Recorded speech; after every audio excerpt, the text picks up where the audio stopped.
All right, it is 10:02, and so we'll go ahead and get started. Hello, everyone, and welcome. Thank you for joining us today. We're glad to have you with us. Today's session is focused on grant opportunities through the Appalachian Regional Commission, often referred to as the ARC. We will discuss how this funding can support downtown revitalization, economic development, and tourism-related initiatives across the region. Our presenter will walk us through how ARC grants work, the types of projects that are a good fit, and examples of how communities have successfully leveraged this funding to move ideas into implementation.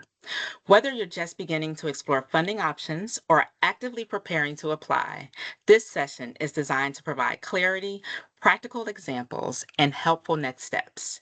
It is my pleasure to introduce today's speaker, Annaka Woodruff. Annaka serves as the ARC Program Manager, which is housed within the Georgia Department of Community Affairs.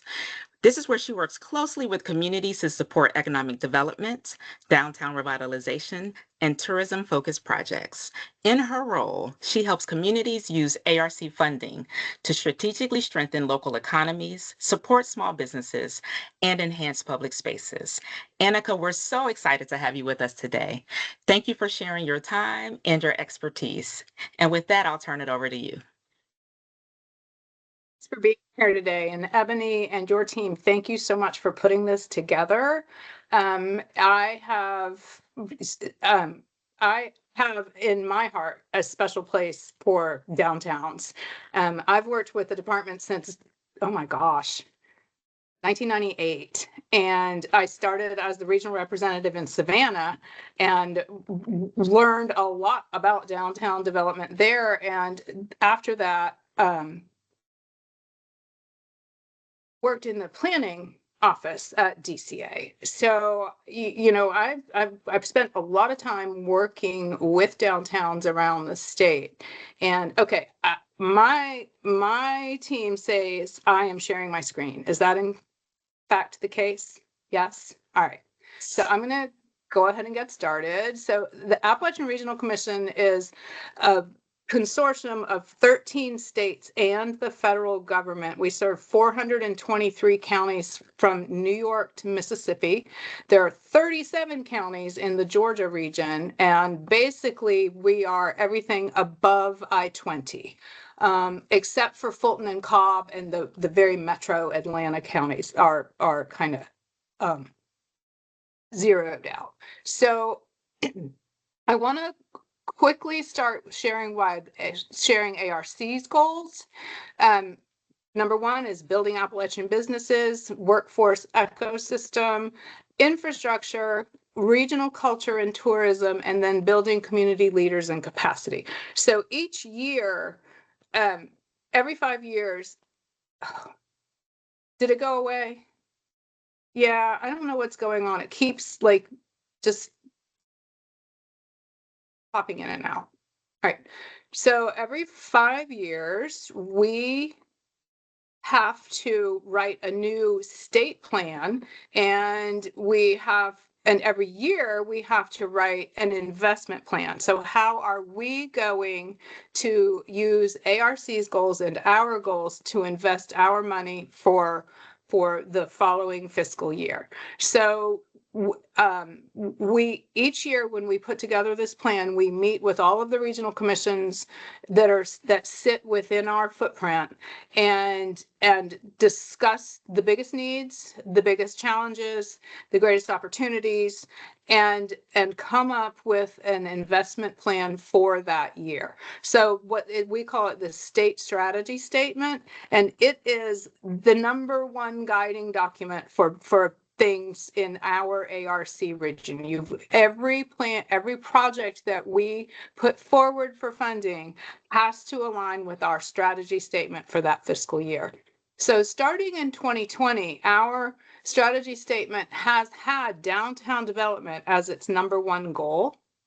And we have to align our strategies with ARC's goals. So we say that helps support businesses, that helps support entrepreneurship, and it supports downtown and it supports regional and tourism opportunities. Regional cultural and tourism opportunities. We have added since 2026, we've added the infrastructure goal to this, and I'm going to show you that in a minute, because several of our projects, we are always positioning our projects so that they have the strongest shot at being funded through ARC. So, sorry, my dogs. So infrastructure and then resilient communities are also opportunities that we have. Y'all, I'm so sorry. My border collie is deciding that she needs to be part of this workshop right this minute.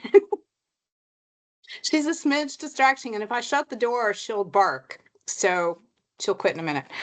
All right, so I'm going to go on because I want to get started with our examples. So this is the only example that is not in a downtown, and it happened prior to 2020. So this was actually a land conservation deal that we did with Hall County for the Heelan's Mill. So Hall County came to us and said, you know, we actually own the mill, but the property around, we own 6 acres, but there's 100 acres around the mill that is at risk of development. And we want to purchase that 100 acres. And so that's actually the only land purchase, one of the very few land purchases that we've done with ARC funds. And it was for this very specific purpose. It was to conserve land around an existing historic resource. And I'm showing you that because it is an opportunity. It doesn't all have to be out in rural areas. We do have some of those opportunities in our downtowns. And it was the first time that DCA had, sorry, and it's going to go back to the beginning every single time. So, if you need me to, I can share my screen, whatever you want to do. Let's see. Yeah, I think we're going to need you to do it because it just popped out already.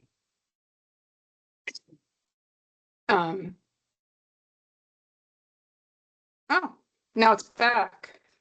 Did you do that?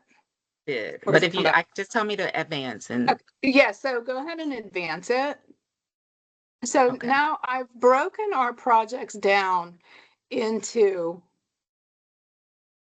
a couple of different categories. So the first one is connectivity, and where we're using ARC funds to connect assets to downtown or connect assets within a downtown. So this first example is the Chickamauga battlefield up in Walker County in far northwest Georgia that has something like 500,000 visitors a year. We actually called this one a business development project and not an infrastructure project. And this is why, because the Chickamauga battlefield has 500,000 visitors a year, and the best the city of Chickamauga could document was that they had 1,500 visitors a year. And so, and there's a lot of reasons for that.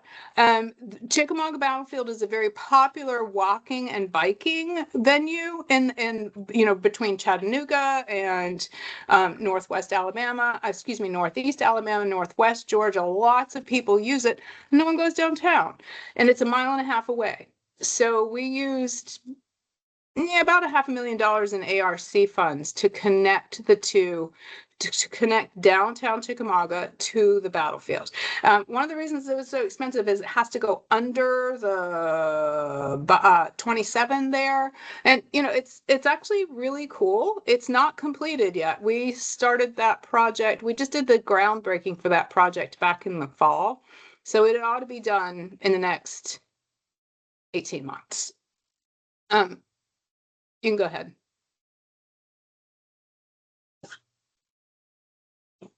Same thing with Flowery Branch. We did this project in 2022, where Flowery Branch is the only city on Lake Lanier that owns city property. It's the only city-owned park on Lake Lanier. And again, it's less than a mile and a half from its downtown, and it just sits out there almost completely unused. And they wanted to connect that. So we again used about $500,000 in ARC funds. And we'll talk about match in a minute, but we put ARC dollars in to build a walking and biking. It's a sidewalk. It is a sidewalk. And this, so I want to be clear, this is why cities don't use DNR funds for this, for their trail systems. DNR's money cannot connect to a sidewalk. So that leaves these trails without walking access, right? And so, but ARC dollars can absolutely be used to connect trails to sidewalks. So lots of times projects that look like they would be a good fit for trail money actually aren't, because we need them to connect into a downtown. So I want you to keep that in mind. If your assets are just outside of downtown and you need a way to connect them to bring more people to the asset and more people to the downtown, ARC can be a good fit. Okay, we can go to the next one.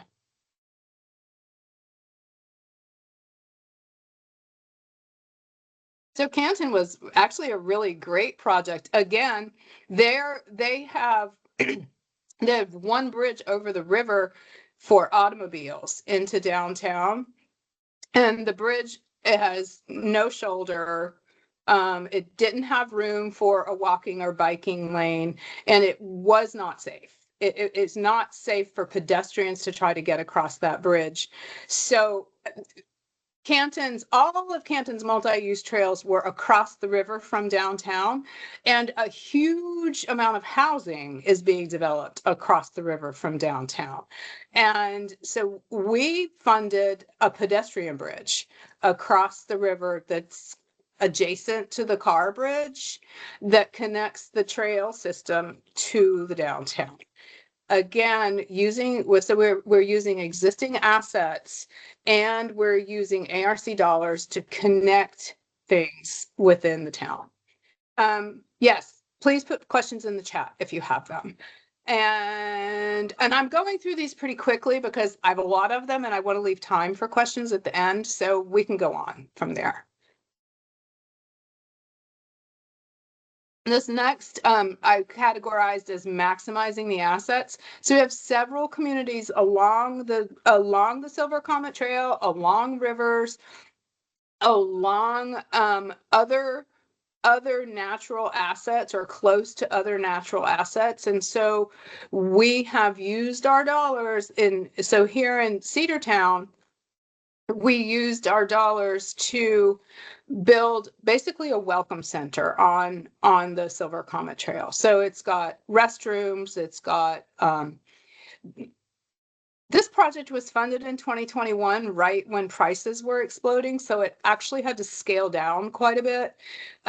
It was meant to have a farmer's market space and parking and restrooms and some other spaces and a kind of park space. And because of expenses, it's scaled way down. Sorry. Hey. No. God, it's so much fun to work from home, huh? So,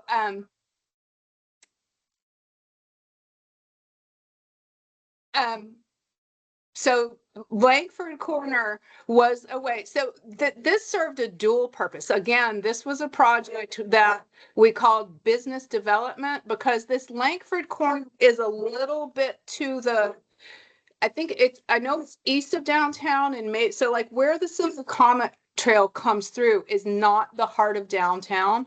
And this area was pretty disinvested. So we used this as a public infrastructure spur to spur private investment. So now there are restrooms. Now there's reasons for people to stop there and down. And, people that ride or run or walk on the Silver Comet Trail kind of just were blowing on through it because there was no reason to make them stop. They could not tell that the downtown was just 4 blocks away when they were on their bike or running. And now they have an opportunity to stop. We invested in signage so that people know where downtown is. And it's just a way to tie together the assets that make our downtowns the great places, the even greater places than they already are. Okay, we can go on.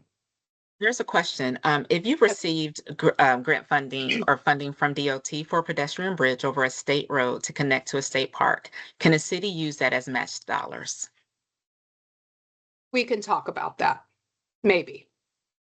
It's not out of the question. If you've already spent it, no. But if it's a project in the making, maybe. Okay, so Rockmart, just down the road from Cedartown,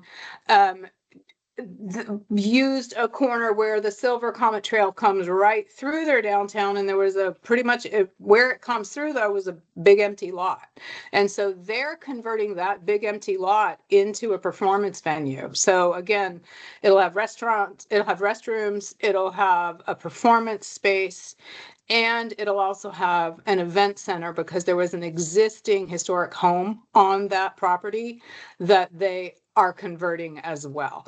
This project is probably getting close to completion. It took a long time. There are a lot of, that's the thing. These are not quick projects. So this is another one that is prior to 2020. This one was maybe 2018. COVID slowed things down a lot. Usually our projects, our construction projects, we give a 36-month window as a general rule. And things can take longer sometimes. So again, that's using an existing asset that is in or close to their downtown. And we can go on.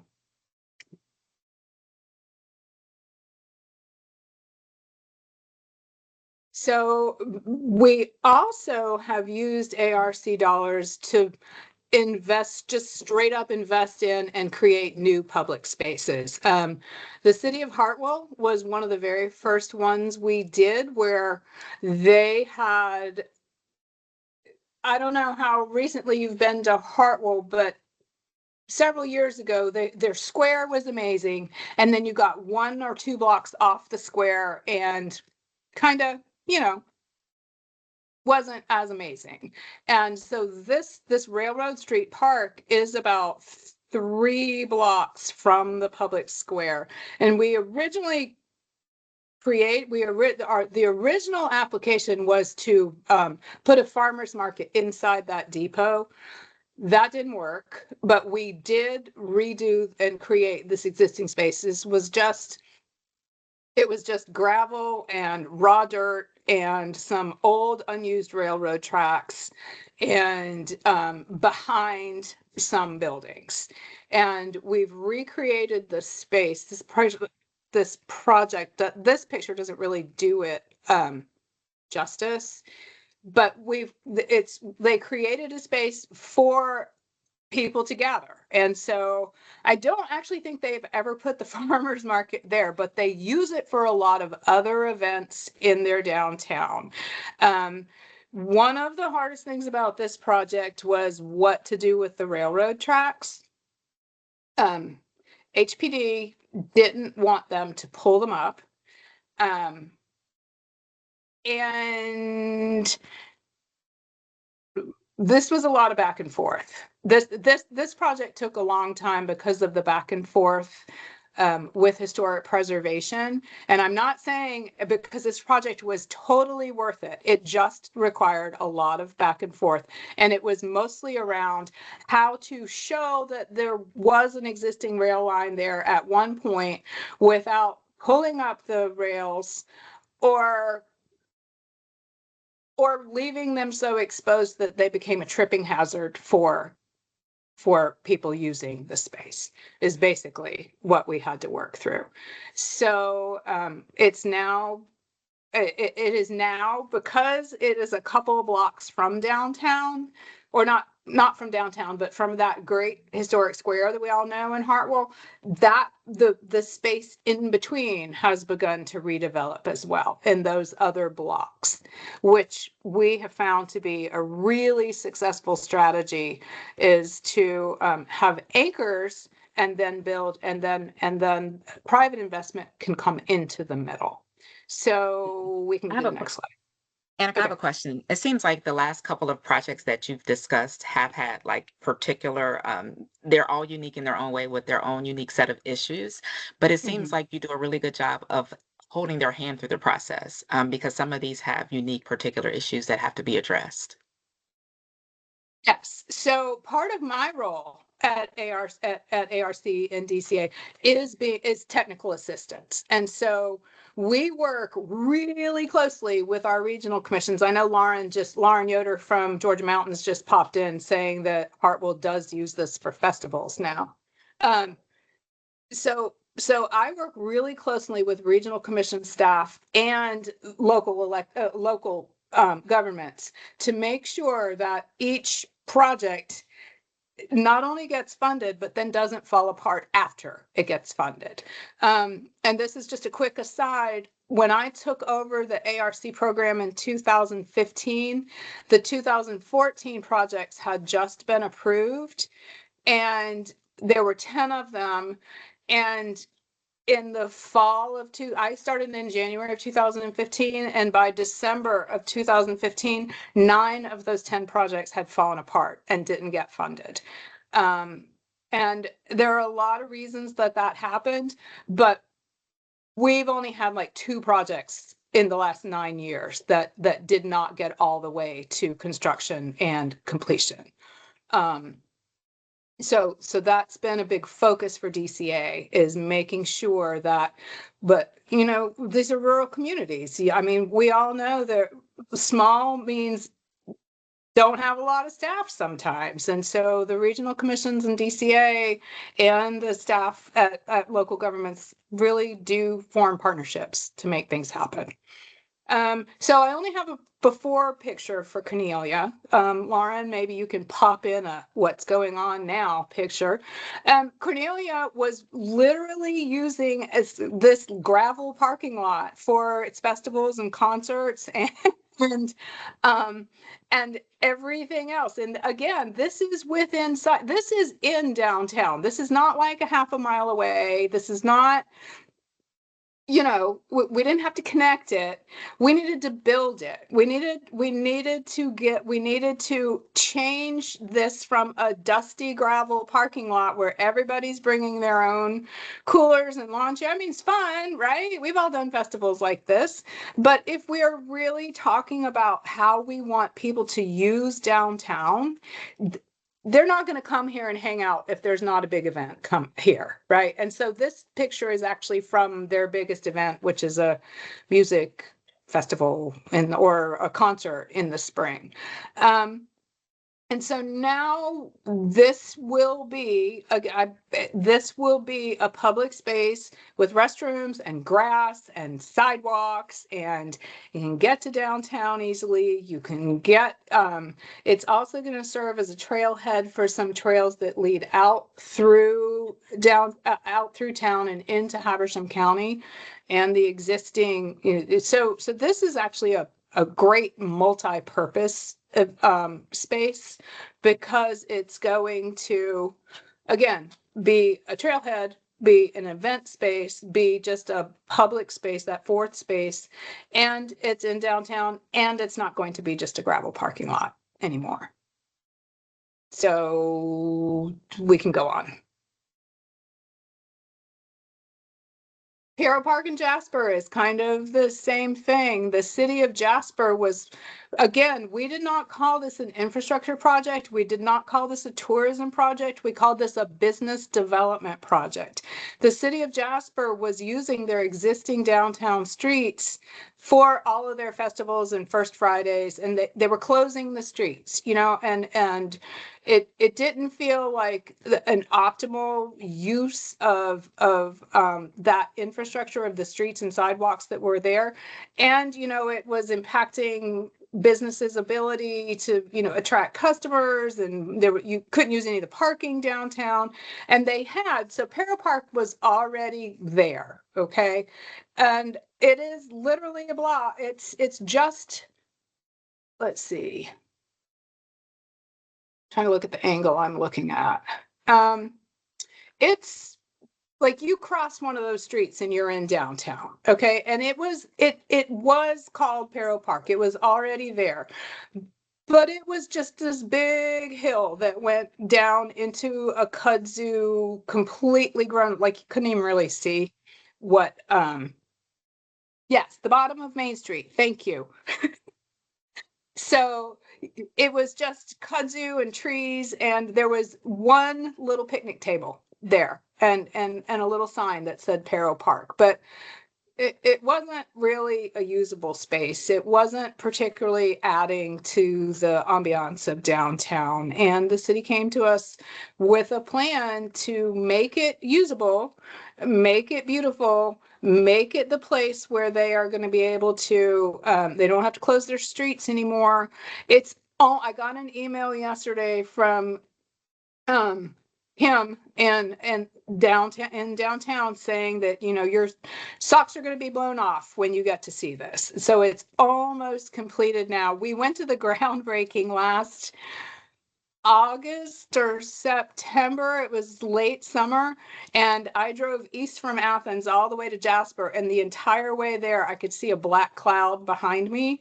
And we got all assembled on this downtown lawn, and the bottom fell out, and we had to cancel the groundbreaking. Like, I don't even know who ate the cake. So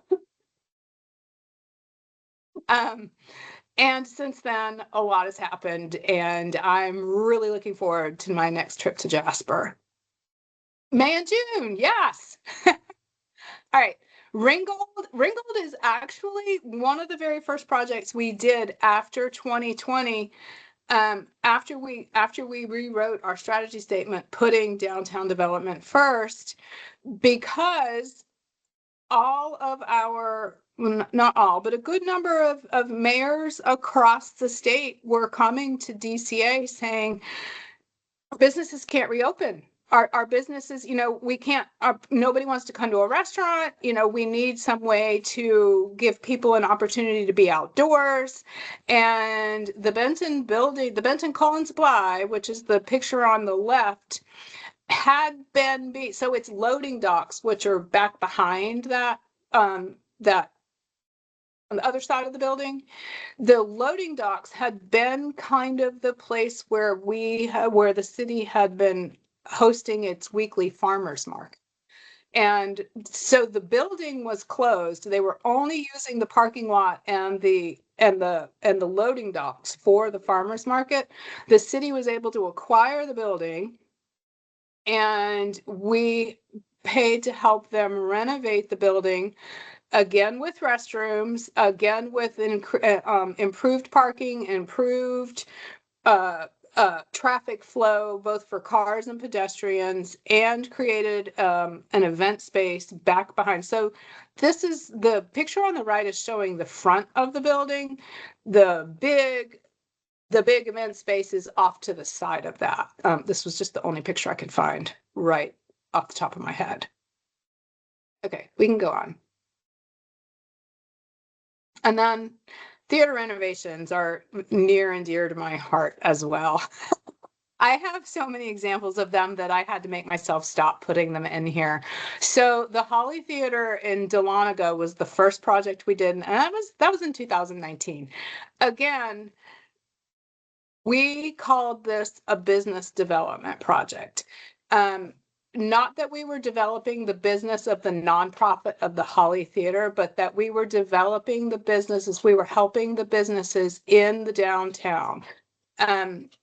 This project took a lot of coordination. We have a pretty hard and fast rule, we being the state of Georgia, that we're not going to give construction dollars to nonprofits that don't have full-time staff.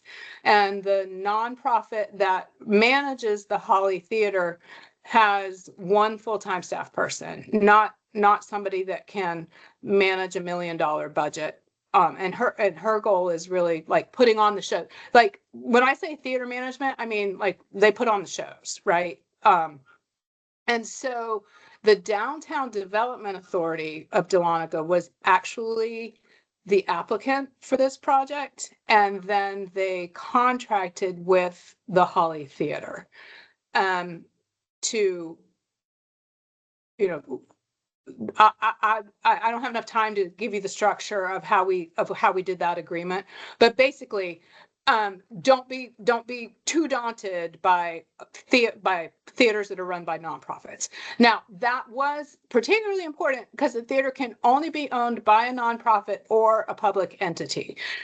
Rome came to me recently and had a theater that somebody has purchased and wants to renovate, and it's a great project, but we can't do that at ARC. We cannot put money into privately owned properties, okay?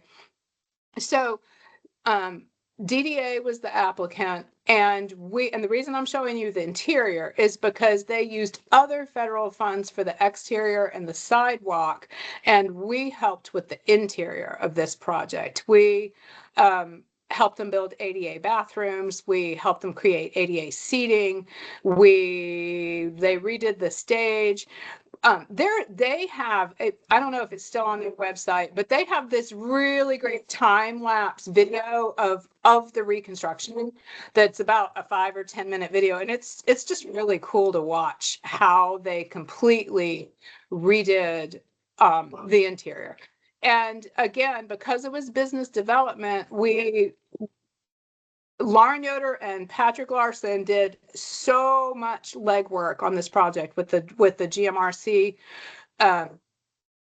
They basically asked every business in town, you know, can you show us that you are seeing a benefit on the nights that the theater is open? And they were able to say yes. You know, we make X number of dollars of more money when the theater is open. And so our strategy for that was, you know, the theater is open this many number of days. If we're able to show this many number of days plus more days because it's renovated, they can attract other acts, they can use it more.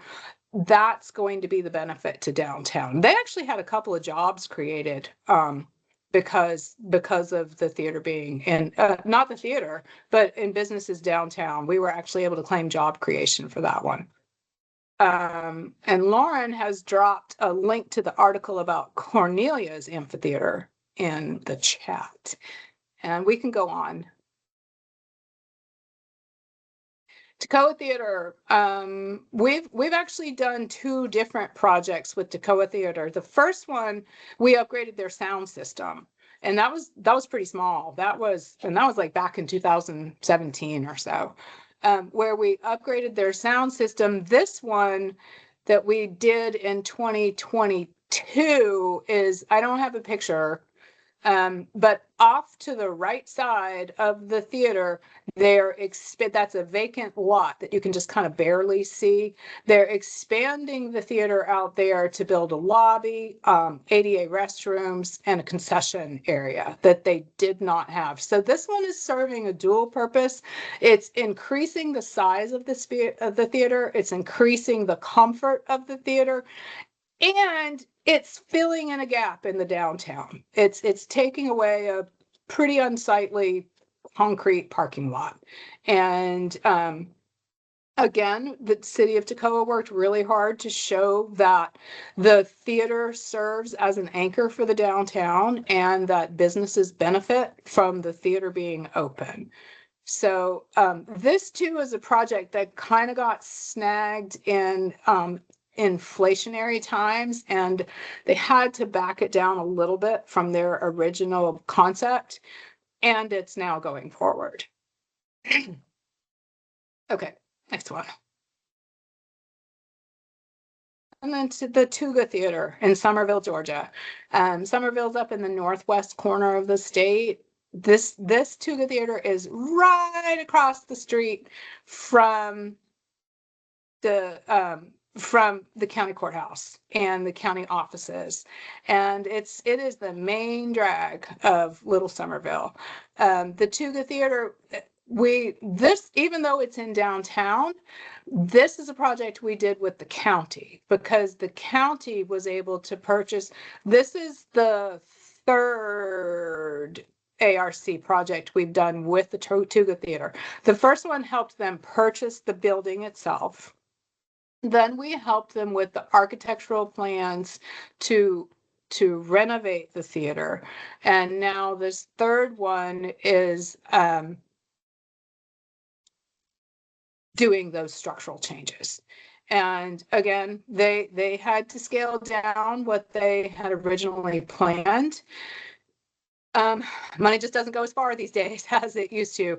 And that renovation is underway and going to be complete in the not too distant future. That may be the last picture. Like I said, I had to make myself stop because I had more. I didn't even put any from our 2025 list, but you know, we did a big sidewalk project in Dalton. We did another sidewalk project in Chatsworth. We did a big sidewalk project in Gainesville. We're doing a sidewalk project in Hartwell. These were all from our 2025 allocation. So Yeah, I have a quick question for you. okay. And would love for you to kind of just, when you get a chance, dive into some of the details from like one of the sidewalk projects, just so for them to have a good example. But for clarification purposes, can some private-owned businesses benefit from ARC funds if it connects or redevelops downtown? No, we do not contract with private businesses, period. If you've got a specific example in mind, we can talk about options, but no, private businesses cannot be the applicant and they cannot be the only beneficiary. Okay. Or one private business. Okay. So now I want to give you a couple of details. A couple of details on how the application process works in Georgia. I skipped right over that here. So we have 4 application rounds a year. ARC is aligned with One Georgia. So our application deadlines are January, April, July, and October every year. That's the second Friday. And we do have a pre-application process. So you have to submit a pre-application at least a month before the application date, the final application date. And the reason I have reach out here is because we like to meet with you and talk with you about your project before you even submit a pre-application.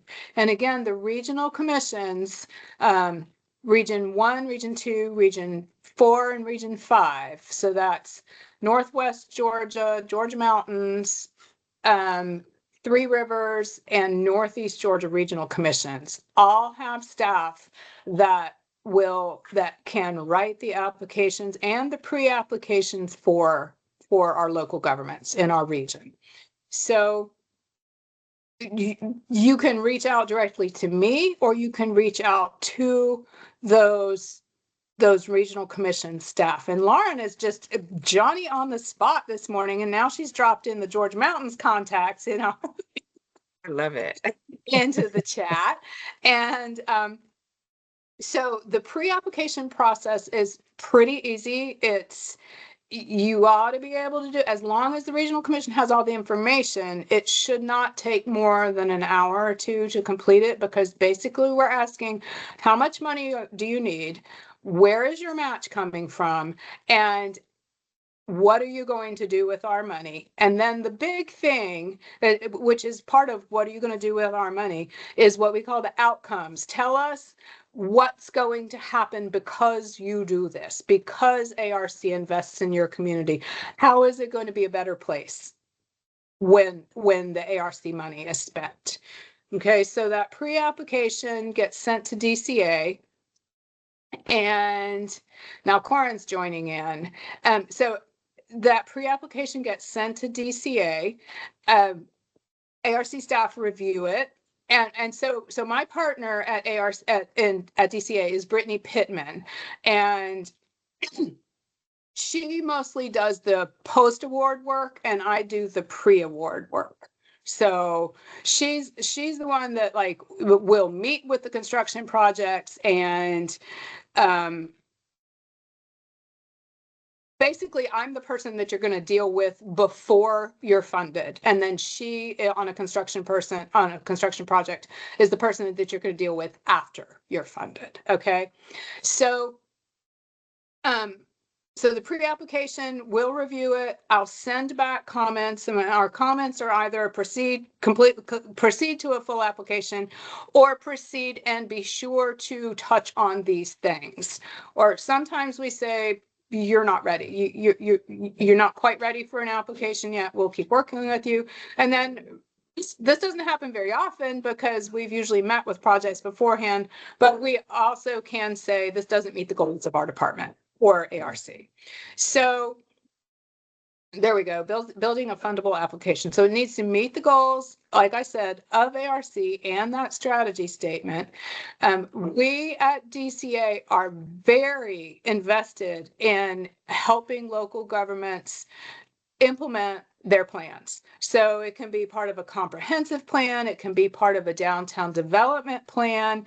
It can be part of an economic development plan.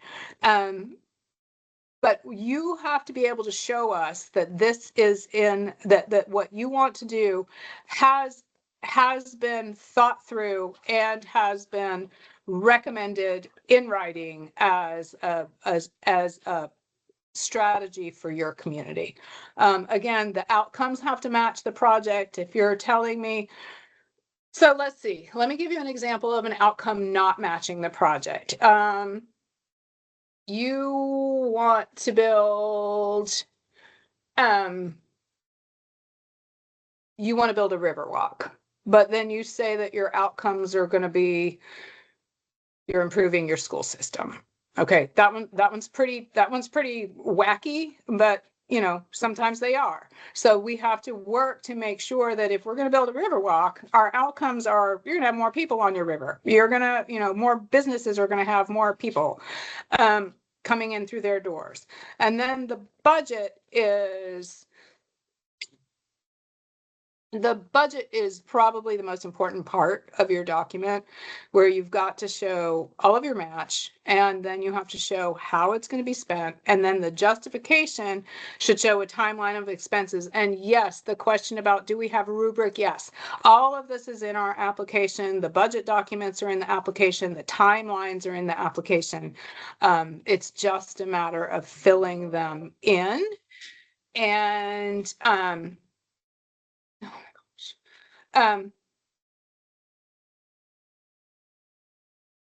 and I lost my train of thought. So these applications are time consuming, and they are worth it. You know, we're talking federal dollars. So, and we mostly do construction projects in Georgia. So, our construction laws follow all of the same laws that if you've used CDBG money before, where you have to abide by Davis-Bacon laws and you have to abide by all the procurement laws, and that procurement is for services and for supplies. you have to follow a pretty strict schedule. You cannot start construction before you've got a contract. You can't start construction before you've got a notice to proceed from DCA, which means you've done all of your permitting, you've done all of your documentation, that you have procured everything correctly. Again, I've been in this job 10 years now, and in the first 2 years, we did have some problems with procurement, where people, project had to give its money back because it had not properly procured its professional services, and also it started construction before it had a notice to proceed. So we do not want those things to happen. So again, that's why it's so important to work with the Regional Commission and with DCA when you're putting these applications together, and when you're working on it, and even after you're funded. We don't send you willy-nilly into the night to do your own thing. We hold your hand pretty carefully to make sure that the projects get built according to federal law. Okay. Now I want to talk about the match for a minute. ARC every year creates its economic status document, and counties are ranked from distressed county, which are the poorest counties in the Appalachian region, all the way up through attainment, which are the wealthiest counties in the Appalachian region.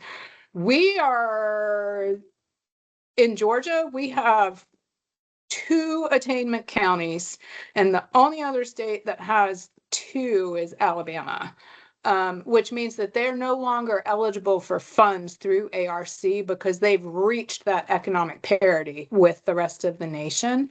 And in Georgia, ours are Forsyth and Cherokee. Okay.